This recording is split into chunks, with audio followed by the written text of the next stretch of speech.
Hello, आप सभी कैसे हैं। आप सभी का मेरे YouTube channel GK plus CS में स्वागत है। आज हम लोग RRB NTPC under graduate exam से संबंधित जीके जीएस के महत्वपूर्ण प्रश्नों को देखेंगे। ये सभी प्रश्न आपके 2025 एनटीपीसी अंडर ग्रेजुएट एग्जाम के लिए बेहद ही महत्वपूर्ण होने वाले हैं। अतः आप लोग वीडियो को शुरू से लेकर आखिरी तक जरूर देखिएगा और सभी प्रश्नों को अच्छे से याद कर लीजिएगा। अगर आपको किसी भी प्रश्न का सही जवाब पता होगा तो मुझे कमेंट करके जरूर बताइएगा और वीडियो पसंद आए तो लाइक कीजिएगा। चलिए आइए एक एक करके शुरू करते हैं। भारत का सबसे बड़ा पक्षी अभयारण्य कौन सा है? सही जवाब क्या होगा? तो भारत का जो सबसे बड़ा पक्षी अभयारण्य है वह आपका केवलादेव पक्षी अभयारण्य है। भारत का सबसे बड़ा पक्षी अभयारण्य। रिहंद बांध किस नदी की सहायक नदी पर बना है? राइट आंसर क्या होगा? तो रिहंद बांध किस नदी की सहायक नदी पर बना है? तो सही जवाब ऑप्शन ए होगा सोन। सोन नदी की सहायक नदी पर रिहंद बांध बना है। इंदिरा गांधी नहर किस नदी से जल प्राप्त करती है? करेक्ट आंसर क्या होगा? तो इंदिरा गांधी नहर जो है यह जल प्राप्त करती है सतलुज नदी से। इंदिरा गांधी नहर जो है यह भारत की सबसे लंबी नहर है। दुलहस्ती जल विद्युत परियोजना किस नदी पर स्थित है? सही जवाब क्या होगा? तो दुलहस्ती जल विद्युत परियोजना जो है यह आपका चिनाब नदी पर स्थित है।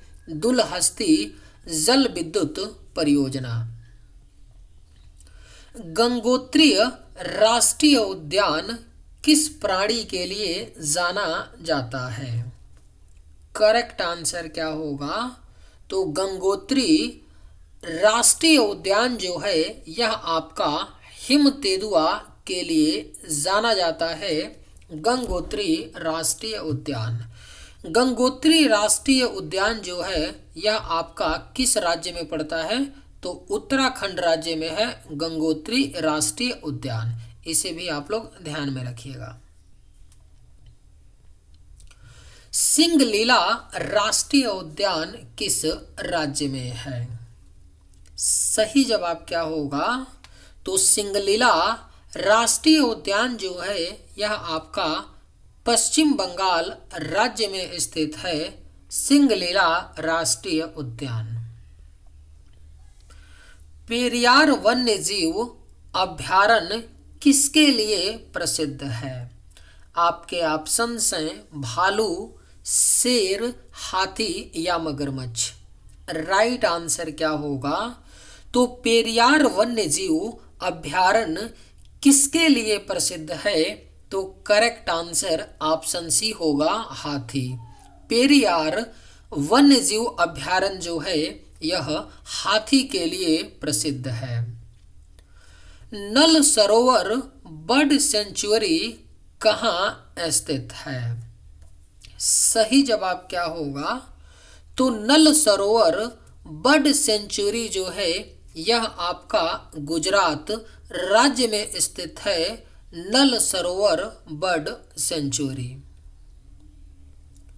सौर मंडल का सबसे गर्म ग्रह कौन सा है? राइट आंसर क्या होगा? तो सौर मंडल का जो सबसे गर्म ग्रह है वह आपका शुक्र ग्रह है। सौर मंडल का सबसे गर्म ग्रह। किस ग्रह का घूर्णन काल सबसे कम है? राइट आंसर क्या होगा? तो किस ग्रह का जो घूर्णन काल है वह सबसे कम है? तो सही जवाब होगा बृहस्पति। बृहस्पति ग्रह का घूर्णन काल केवल 9.9 घंटा है, यानी राइट आंसर ऑप्शन डी। किस ग्रह के सर्वाधिक उपग्रह हैं? सही जवाब क्या होगा? तो किस ग्रह के सर्वाधिक उपग्रह हैं? तो राइट आंसर होगा शनि। शनि ग्रह के सर्वाधिक उपग्रह हैं। होम रूल लीग आंदोलन की शुरुआत किसने की? सही जवाब क्या होगा? तो होम रूल लीग आंदोलन की शुरुआत जो है यह बाल गंगाधर तिलक और एनी बेसेंट ने की थी। होम रूल लीग आंदोलन की शुरुआत।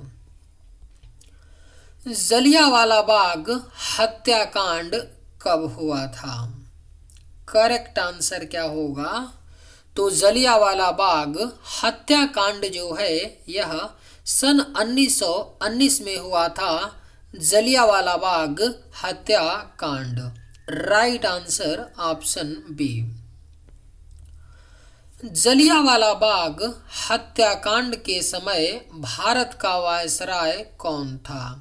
अगर आप लोगों को ये वीडियो पसंद आए तो एक लाइक ज़रूर कीजिएगा, और अगर आप लोग इस चैनल पर नए होंगे तो सब्सक्राइब भी कर लीजिएगा ताकि इसी तरह का वीडियो सबसे पहले आपको मिलता रहे। जलियांवाला बाग हत्याकांड के समय भारत का वायसराय कौन था? सही जवाब ऑप्शन सी होगा। लॉर्ड चेम्सफोर्ड थे जलियांवाला बाग हत्याकांड के समय भारत के वायसराय। खिलाफत आंदोलन का संबंध किससे था? सही जवाब क्या होगा? तो खिलाफत आंदोलन का जो संबंध था वह आपका तुर्की के खलीफा से था। खिलाफत आंदोलन का संबंध।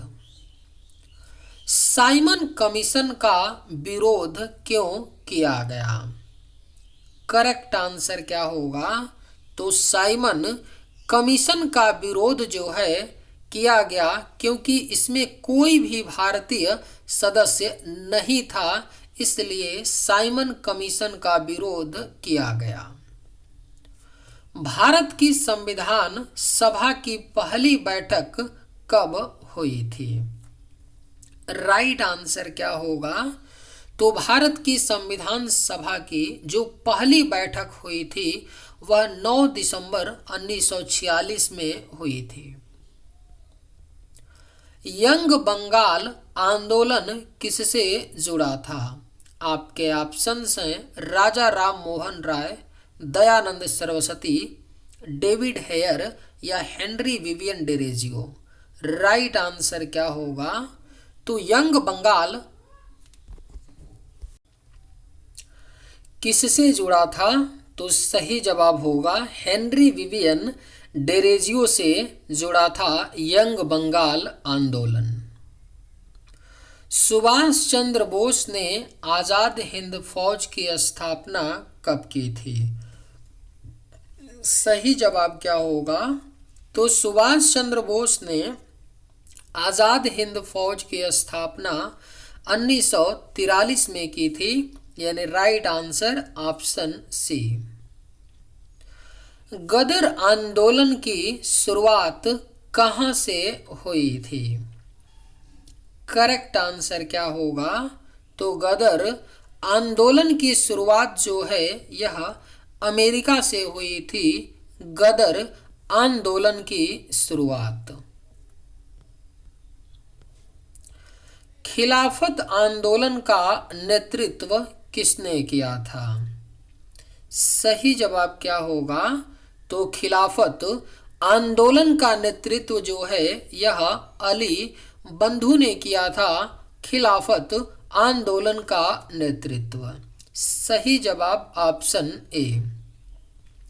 गंगा और ब्रह्मपुत्र की संयुक्त धारा किस नाम से जानी जाती है? आपके ऑप्शंस हैं सांगपो, मेघना, यमुना या पद्मा। राइट आंसर क्या होगा? तो गंगा और ब्रह्मपुत्र की संयुक्त धारा किस नाम से जानी जाती है? तो सही जवाब ऑप्शन बी होगा मेघना। मेघना के नाम से गंगा और ब्रह्मपुत्र की संयुक्त धारा जानी जाती है। बालतोरो ग्लेशियर कहाँ स्थित है? राइट आंसर क्या होगा? तो बालतोरो ग्लेशियर जो है यह काराकोरम में स्थित है। बालतोरो ग्लेशियर।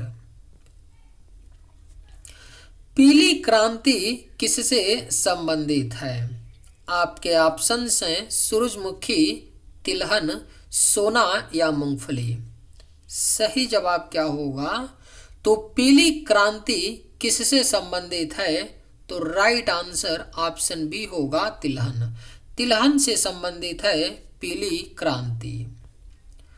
पाक जलडमरू मध्य किसके बीच स्थित है? राइट आंसर क्या होगा? तो पाक जलडमरू मध्य जो है यह भारत और श्रीलंका के बीच स्थित है। पाक जलडमरू मध्य। बांधवगढ़ राष्ट्रीय उद्यान किस राज्य में स्थित है? राइट आंसर क्या होगा? तो बांधवगढ़ राष्ट्रीय उद्यान जो है यह आपका मध्य प्रदेश राज्य में स्थित है। बांधवगढ़ राष्ट्रीय उद्यान। द्रव्यमान प्रति यूनिट आयतन क्या कहलाता है? अगर आप लोगों को ये वीडियो पसंद आए तो एक लाइक ज़रूर कीजिएगा और अगर आप लोग इस चैनल पर नए होंगे तो सब्सक्राइब भी कर लीजिएगा। द्रव्यमान प्रति यूनिट आयतन क्या कहलाता है? राइट आंसर ऑप्शन डी होगा घनत्व कहलाता है द्रव्यमान प्रति यूनिट आयतन। पेंच टाइगर रिजर्व किस दो राज्य में फैला है? सही जवाब क्या होगा? तो पेंच टाइगर रिजर्व जो है यह मध्य प्रदेश और महाराष्ट्र राज्य में फैला है। पेंच टाइगर रिजर्व। निम्न में से किस नदी से टिहरी डैम को पानी प्राप्त होता है? करेक्ट आंसर ऑप्शन सी होगा भागीरथी। भागीरथी नदी से टिहरी डैम को पानी प्राप्त होता है। दुर्गापुर इस्पात संयंत्र किस देश के सहयोग से स्थापित किया गया? राइट आंसर क्या होगा? तो ऑप्शन सी ब्रिटेन। ब्रिटेन देश के सहयोग से दुर्गापुर इस्पात संयंत्र को स्थापित किया गया। निम्न में से कौन सा राज्य पहले नेफा के नाम से जाना जाता था? बेहद ही महत्वपूर्ण प्रश्न है। कौन सा राज्य पहले नेफा के नाम से जाना जाता था? तो सही जवाब होगा ऑप्शन डी अरुणाचल प्रदेश। रावी नदी का ऋग्वैदिक नाम क्या था? राइट आंसर क्या होगा? तो रावी नदी का जो ऋग्वैदिक नाम था वह आपका पारुष्णी था। रावी नदी का ऋग्वैदिक नाम। निम्न में से कौन सी नदी यमुना में नहीं मिलती है? सही जवाब होगा ऑप्शन ए सोन नदी। सोन नदी यमुना में नहीं मिलती है, यह गंगा नदी में मिलती है। बाकी केन, बेतवा और चंबल ये यमुना नदी में मिलती हैं। स्थल व समुद्री हवाएं किस कारण उत्पन्न होती है? राइट आंसर क्या होगा? तो ऑप्शन डी संवहन। संवहन के कारण स्थल व समुद्री हवाएं उत्पन्न होती हैं। सरिस्का टाइगर रिजर्व कहाँ स्थित है? बेहद ही महत्वपूर्ण प्रश्न है। सरिस्का टाइगर रिजर्व जो है यह राजस्थान राज्य में स्थित है। Sariska tiger reserve. Hemis national park कहाँ स्थित है? राइट आंसर क्या होगा? तो option B Ladakh. Hemis national park Ladakh में स्थित है। भारत के किस राज्य में मोनाजाइट का सर्वाधिक भंडार है? करेक्ट आंसर ऑप्शन ए होगा केरल। भारत के केरल राज्य में मोनाजाइट का सर्वाधिक भंडार है। सही जवाब ऑप्शन ए। चलिए आज के वीडियो में बस इतना ही। अगर आप लोगों को ये वीडियो पसंद आए तो एक लाइक ज़रूर कीजिएगा। थैंक्स।